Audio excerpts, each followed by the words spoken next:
everybody, so I am back with another video, and this is going to be my what should I read this month, where I have you guys tell me which book you want me to read out of the books I've selected to be in this video. So I made a separate video this month because I have 4 advanced reader copies of books that come out in May. So my goal for this month is to hurry up, finish this book by the time it comes out. I would like to be done by the end of April, but if you watch my March wrap-up video, you see I have 4 other books I'm trying to finish before this month is over. So, yes. And that is also not including my Toni Morrison book that I read every month. So, I have 4 books here. They all mostly come out, one comes out May 2nd, 2 come out May 17th, and then another one comes out in May. It does not have an exact release date, but usually they're released on a Tuesday. So sometime on a Tuesday in May, this book will come out. So my first book that I have is The Worlds We Think We Know, which are looks like a collection of short stories by Dahlia Rosenfeld. This one comes out May 17th, and I will read a short blurb on the back. It says, fiercely funny and entirely original, this debut collection of short stories takes readers from the United States to Israel and back again to examine the mystifying reaches of our own minds and hearts. In Ohio, a college student cruelly enlists the help of a boy who loves her to attract the attention of her own crush. In Israel, a young American woman visits an uncommunicative Holocaust survivor and falls in love with a soldier. And from an unnamed Eastern European country, a woman haunts the husband who left her behind for a new life in New York City. It says, I'm sorry, I didn't mean to say The World We Think We Know is a dazzling debut, clear-eyed, hilarious, and heartbreaking. So this is that collection of short stories. The next book I have, it comes out May 2nd, which is Salt Houses. This is a novel by Hala Elaine. I think it's Allen. Okay, so it says, on the eve of her daughter Alia's wedding, Salma reads the girl's future in a cup of coffee dregs. She sees an unsettled life for Alia and her children. She also sees travel and luck. While she chooses to keep her predictions to herself that day, they will soon come to pass when the family is uprooted in the wake of the Six-Day War of 1967. Salma is forced to leave her home in Nablus.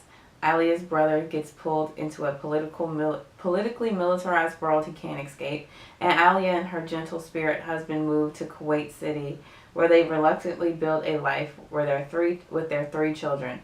When Saddam Hussein invades Kuwait in 1990, Alia and her family once again lose their home, their land, and their story as they know it, scattering to Beirut, Paris, Boston, and beyond. Soon, Alia's children begin families of their own, once again navigating the burdens and blessings of assimilation in foreign cities. Lyrical and heartbreaking, Salt Houses is a remarkable debut novel that challenges and humanizes an age-old conflict that we might think we understand, one that asks us to confront the most devastating of all truths: you can't go home again. Dazzling new literary voice, a debut novel about a Palestinian family caught between present and past, between displacement and home. So I think this is interesting. You see that like a couple of these stories take place in Israel, and then we're talking about Palestine, so you know, the Israeli-Palestine conflict. So it'd be interesting to kind of see the takes. Eventually I want to read all these books, but yeah. So you have those kind of 2 narratives, like counter narratives, I guess, going on in this pile of books right here. The next one I know a lot of people are going to be excited about. This is by W. Kamau Bell. If you know, he does a show on CNN. I think it got like an award over last year. Yeah, it says, okay, I'll wait. I'll read the book first. It says, The Awkward Thoughts of W. Kamau Bell, tales of a 6'4" African-American heterosexual cisgender left-leaning asthmatic black and proud blurred, that's black nerd, mama's boy, dad, and stand-up comedian. All right, and it says a memoir and a manifesto about taking action, finding inspiration, and fighting the power, from the comedian, hit podcast host, and star of United Shades of America. Yes, that is the book. That's the show that he has. All right, so here's the blurb. You may know W. Kamau Bell from his new critically acclaimed Emmy-nominated hit show on CNN, United Shades of America. That's not a plug right there, right? Or maybe you read about him in the New York Times, which called him the most promising new talent in political comedy in many years. Or maybe, okay, I'm not going to read all that. Let's wrap this up. The Awkward Thoughts of W. Kamau Bell is a hilarious, well-informed take on the increasingly fraught world we live in today, tackling a wide range of evergreen issues such as race relations, fatherhood, comedians and superheroes, right-wing politics, failure, his interracial marriage, his upbringing by very strong-willed, race-conscious, yet ideologically opposite parents, his early days struggling to find his comedic voice, the later days of struggling to find his comedic voice, why he never seemed to fit in with the black comedy scene or the white comedy scene, how he was a black nerd way before that became a thing, or how it took an East Bay lesbian to teach him that racism and sexism often walk hand in hand, and much more. Oh, it says it's on sale May 2nd. Okay, that's not on the spine like everybody else's. Alright, so I'm excited for this one too. I feel like a lot of people might want me to read this, and I definitely know a lot of people are probably going to look for it when it comes out. I hope they take that long. There's this long paragraph that I stopped reading about like his like accomplishments, I guess, to show you why he's important and you should buy this book. They should cut most of that out. It's long. Alright, and so the next one is How Dare the Sun Rise by Sandra Uwingi-Amana. It says Memoirs of a War Child. The back says, Sandra was 10 years old when she found herself with a gun pointed at her head. The rebels had come at night, wielding weapons, torches, machetes. She had watched as her mother and 6-year-old sister were gunned down in a refugee camp, far from their home in Democratic Republic of Congo. Remarkably, the rebel didn't pull the trigger, and Sandra escaped into the night. Through a United Nations refugee program, she and her surviving family members moved to America, only to face yet another ethnic disconnect. Sandra may have crossed an ocean, but there were now much a wider divide that she had to overcome. And it started with middle school in New York.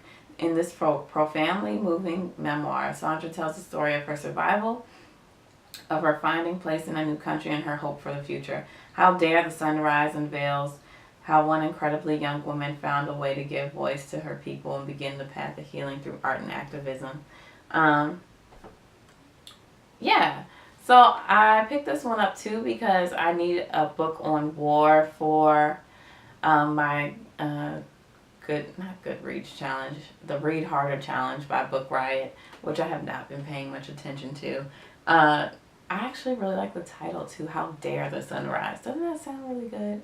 So I'm excited for this one as well. I'm excited to see which ones you guys are most interested in hearing about too. I think these also tell a lot about the people who watch my videos and, you know, who view my Instagram page, because I also have the vote going on Instagram as well. You can follow me at Morgan _ Gayle on Instagram. And yeah, so what I'm going to do is once I put this video up, I will give you guys maybe around 5 days to cast your vote into which book you want me to read. I encourage you to look up these books online if you need a little more information, and let me know which one you want me to read. I will also be doing this on Instagram as well, so if you don't leave a comment on my YouTube, you can always find the books on Instagram. So once that video goes up, I will post a picture of these books on Instagram. Also, I did not say this in my March wrap-up. Please let me know what you read in March. If there's also some maybe April releases that you're excited about. I have a few other galleys, but a lot of them are being released in April. So yeah, thanks for watching. Please, please, please vote, and I will see you guys later. Bye.